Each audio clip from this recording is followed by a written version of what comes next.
মা, গ্রাম থেকে আমার মামা মামি আসছে, অনেকদিন তাদের সাথে দেখা হয় না। আজকে যাই মায়ের বাড়িতে, তাদের সাথে দেখা করি। বৌমা, মামা মামি আসলে কি মায়ের বাড়িতে যেতে হবে এমন কোনো কথা আছে নাকি? বাড়িতে এত কাজ পড়ে আছে, এত কাজ রেখে আর তুমি বাপের বাড়ি চলে যাবে না? কিছু হইলেই খালি বাপের বাড়ি, কিছু হইলেই খালি বাপের বাড়ি। যাও এখান থেকে, কাজ করো গিয়ে। ঠিক আছে মা। যত সব। মা, এই নেন 5 কেজি গরুর মাংস, 5 কেজি খাসির মাংস, মুরগি, ইলিশ মাছ, কাতল মাছ, বোয়াল মাছ, শিং মাছ, মিষ্টি, দই। এগুলো কি বৌমা?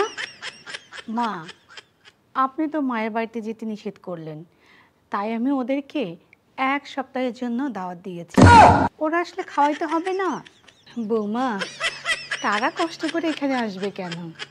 তুমি যাও, তোমার যে কয়দিন মন চায় থেকে আসো বৌমা মায়ের বাড়ি থেকে। ঠেলার নাম বাবাজি।